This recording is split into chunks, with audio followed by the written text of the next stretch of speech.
I still remember my first memory, or perhaps it was the last memory from my life before, or perhaps it was a memory from an eternal place from which I was exiled. But I was in a large space where there were folks in celebration. There were people that I loved. We were dancing in community, harmonious. I remember a feeling of a certain level of joy, of which I am skeptical can exist while in this temporal vessel. And then I was apprehended by beings who told me it was my time to go. I didn't want to leave. It felt wrong. It felt like someone snatching you out of your home and saying, oh, it's time for you to go and relocate to Saturn. I fought, I kicked, I resisted, and I screamed, and I was eventually carried out by multiple beings, large beings, and that's where it all goes black. But there was one thing I did before I left. I grabbed a handful of what I can only describe as golden tickets of some sort on a stand on the way out. My mom, Adrienne Igo, and I will be naming the ancestors in my speech, and elders and the people I've sat at the foot at in this existence, told me when I first started talking in full sentences, somewhere around 2 years old, that this was one of the first narratives that I shared in my newfound language. I told her that the tickets helped me to return to that place, but there were others who sought to request, bargain, or even steal them from me. When my mom shared this with my grandmother, Eleanor Reid LOB, she then sat with me, elder to progeny, and our spirits communed. Our big spirits became reacquainted in this temporal realm. She shared some basic foundational frameworks for how to navigate the world without a veil. I shared one of my last memories from one of my previous experiences, death by starvation as a Taino native fleeing from genocidal violence of colonization. How uncanny that my grandfather, Wilfredo Franco, was a proud Taino man from Ponce, Puerto Rico. When we finished our conversation, me around 3 years on this earth, she around 55 years in her vessel, my initiation as an Orisha began, and after I survived my vetting process with Papa Legba and a 106-degree fever, my standing as an Orisha, or a spiritual steward and messenger, was confirmed and set for celebration. I knew this would mean unique experiences from others without this purpose and responsibility, but I grossly underestimated the cruelty of humanity and its laser-sharp focus to destroy that which terrifies them or threatens their stronghold on the universal social contract and their supremacist positionality in it. But I'm getting a little ahead of myself. Let me introduce myself first. My name is ChrisTiana Obi Sumner, and I've existed in this plane of existence for 32 years. At least this leg of the journey I have. My vessel has changed dramatically in many different ways, but it has given me the opportunity to experience a multitude of existential facets of what it means to be in consciousness here. My social classifications are autistic, disabled due to neurological degenerative disease, Black, Afro-Latinx, Afro-Indigenous, Ashkenazi, a vessel that holds multiple consciousness, but the currently appointed entity tasked as its public spokesperson is femme. I lived as a woman of size. I lived in poverty and affluence. I have lived in stately homes and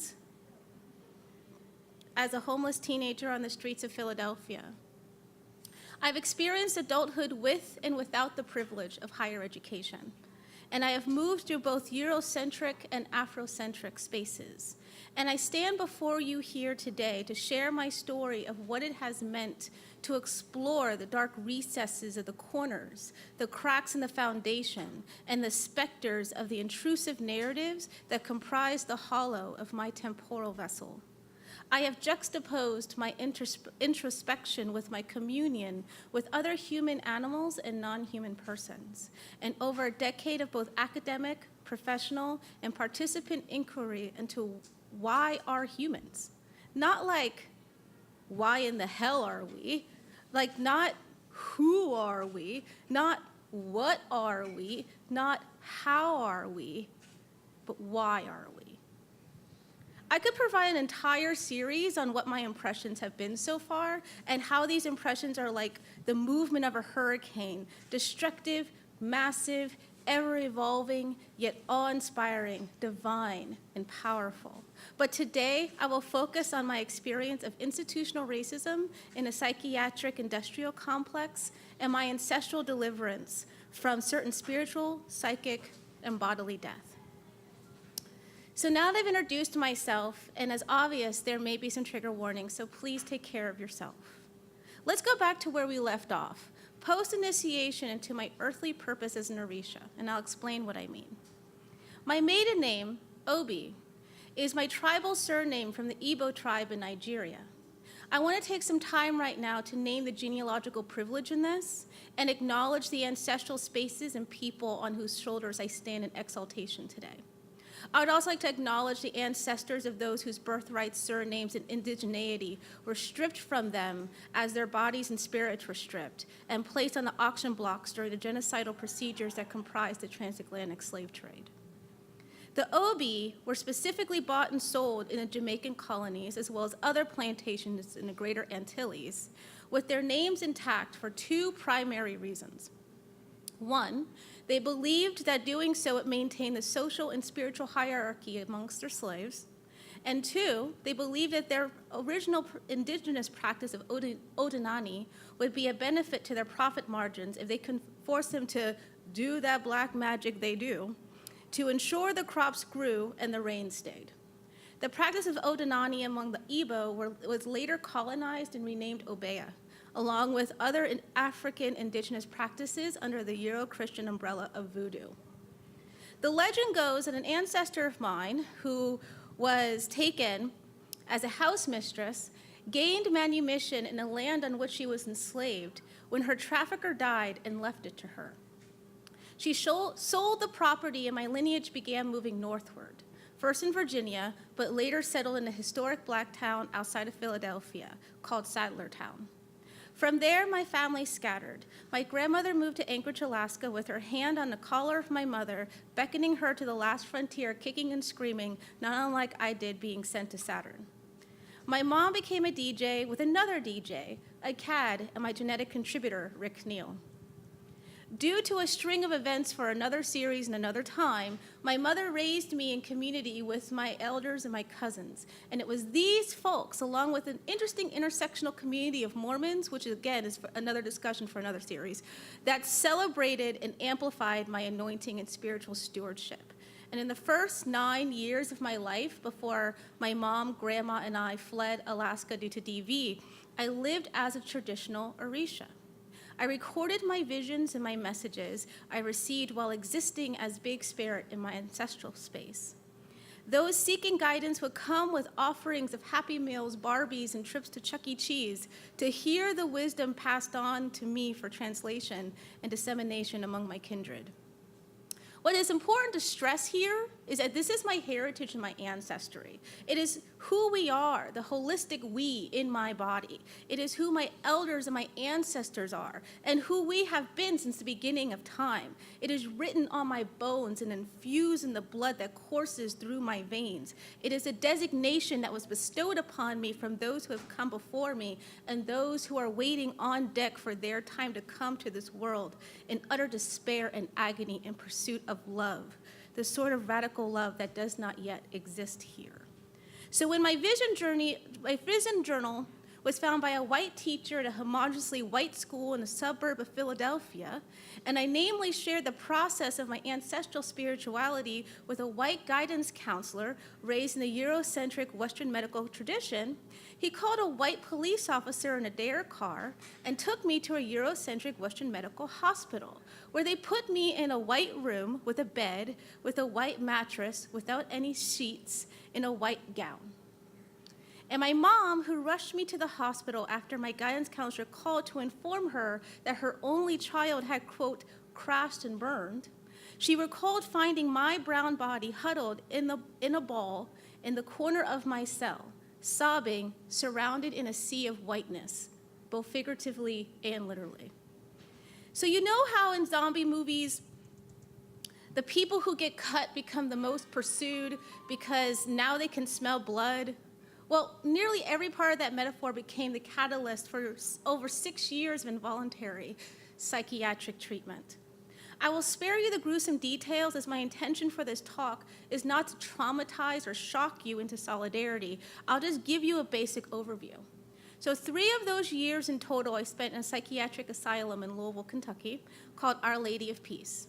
5 of those years I spent in a clubhouse-style socialization program for this, quote, severely and persistently mentally ill. And for 5 of those years, I was chemically lobotomized on the classic cocktail of Seroquel, Risperdal, and Depakote. I define a chemical lobotomy as a way to achieve the same effects as a physical lobotomy without the surgical procedure. My mom told me the story of when she took me to the Social Security office to apply for disability in a desperate attempt to lessen the burden of growing medical debt as an uninsured person. As the meeting went on, she said, both her and the social worker held each other and sobbed as they watched my 19-year-old body undulate in a valiant struggle to stay conscious and cognizant, eyelids heavy, groaning loudly, slack-jawed and drooling. I was not winning this fight, and I spent the bulk of my 20s on the ropes in a constant onslaught of narrative and ethnic destruction, erasure, and attempted restructuring into the Western medical Euro-Christian gestalt, or the process of meaning-making of who I was, what I was, and how I was able to exist in this world, which was not at all. This dynamic, also known as the diagnostic process, planted the roots of spiritual and ancestral colonization. I wasn't receiving messages and visions from my ancestors. I was suffering from audiovisual hallucinations. I wasn't communing as big spirit in my ancestral place as an Orisha. I was suffering from delusions of grandeur and religiosity. I was not a vessel holding the consciousnesses of my ancestors, protectors, and guides. I was suffering from dissociative identity disorder. They kept using that word, suffering. They restored my liberation as suffering. They restored my lineage and my ancestry as suffering. They restored my place of refuge and peace as suffering. All the while, their physical, chemical, and spiritual enslavement and systematic process of violent colonization was the solitary source of my suffering. In Odinani, we all have a chi, or what our life's past and purpose on this earth is. And when we are lockstep in harmony with our chi, we are able to clearly see and navigate toward our ultimate destiny. When we become estranged from our chi, or our force absconds with our vessel and exploited by force, it allows for the intrusion of aku, or the mischievous and malicious entity that seeks to instill confusion in our lives or intends to Columbus our bodies for their own evil intentions. My chi, captured and sequestered throughout this process, finally found me during my final stay at the asylum. I'm unsure how long I've been there, but it felt like years, though I knew it couldn't have been. I'm unsure what it is that I did or proved to the medical staff there. But they granted me the right to go to a recreation center in the center courtyard of this rectangular fortress. I shuffled along with my chaperoned group, collectively in custody, but lost in our individual revelries. And when I walked out the door, I stopped like mid-stride. Mouth agape, eyes wide open.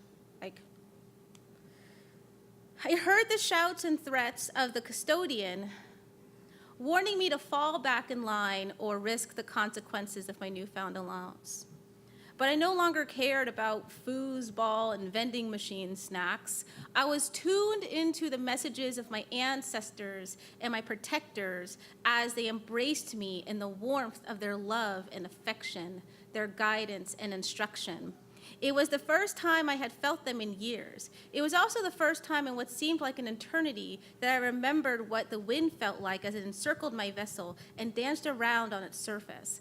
I heard their message loud and clear. You are in danger. Get the fuck out now. So fast forward through countless nights of research and planning my escape from the psychiatric vortex, the months-long fight to convince my social worker to write me a referral to DVR, the intensive and ableist battery of testing they required of me to attend junior college, and my careful strategizing around compliance and involuntary treatment policies to avoid the landing on the go-to-asylum square in this existential game of mental health monopoly. After graduating salutatorian, I received a scholarship to Seattle University, where I am to this day in the process of obtaining my second master's degree.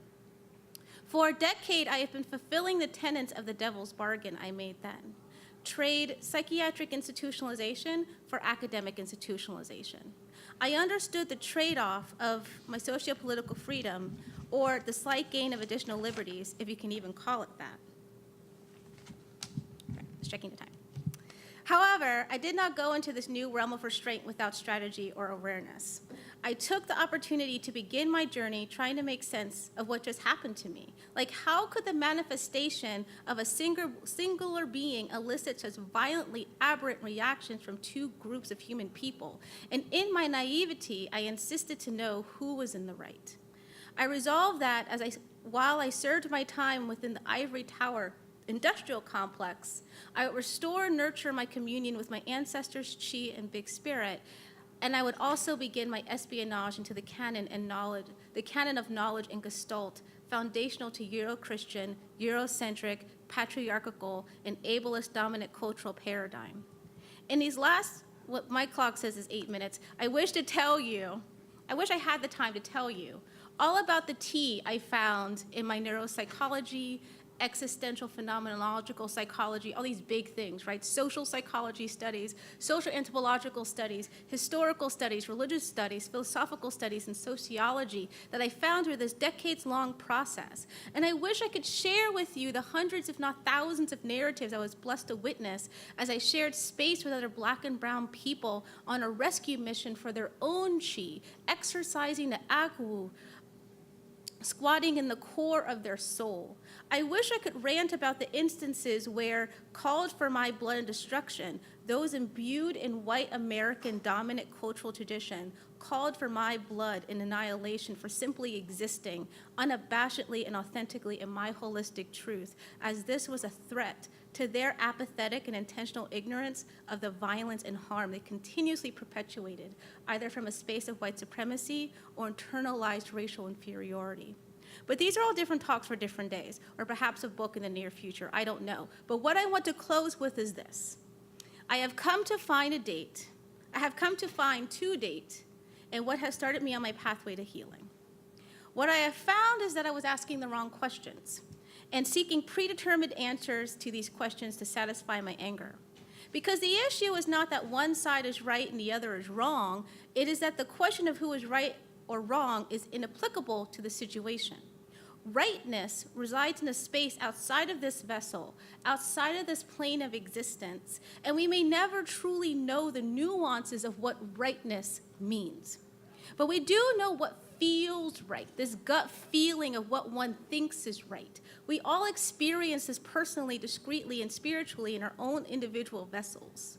This experience is the illustration of the tapestry that makes up our intrinsic narratives, core beliefs and paradigms, our gestalt and movement about in the world. And the threads of our tapestry is comprised of our histories, our ancestries, our society, our spirituality, our religions, our legends, and our cultures, our languages, and our homelands, all interwoven into a space where our small spirit, or the entity chosen to navigate this plane of existence, resides and compiles the data of our experiences and emotions and thoughts to keep our big spirit comprised of the situation going on down here.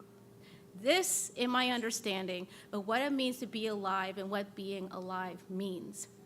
But no matter the tightness of the weave or the skilled crafting of the design, all tapestry is both permeable and potentially destructible. And when your tapestry exists on the conveyor belt of end-stage capitalism in an oil refinery built on the soils and foundations of an ableist, Euro-Christian, patriarchal, white supremacist society that has been and continues to be specifically constructed to destroy Black and brown, queer and trans, disabled indigenous tapestries like us, it is bound to come out on the other side with some level of being sullied, stained, frayed, and riddled with holes, and that is if you make it out on the other side. Yet those who work at the oil refinery as destroyers of tapestries know nothing of the origins of our tapestries, only that they have been commissioned with a particular job in focus. Just doing my job is a common phrase I'm sure we've all heard, but rarely do folks connect just doing my job with complicitness and perpetuation of systemic genocidal destruction of souls. And so it becomes that the issue isn't that one side was right and the other was wrong, but both exist in the same space. When I was in community as a child, in the community I've been able to build today with those who understand, affirm, and celebrate me as Orisha, I was always concurrently fulfilling the diagnostic criteria for various Western medical diagnoses of psychosis. It isn't either or, it's yes and. But it's not as hopeless as you think. As you see, understanding that the other has been raised in a destroyer of tapestries like mine as a being imbued in legislative halls and cultural amplifications of that American dominant cultural narrative helped me to learn the most important lesson. This don't got nothing to do with me.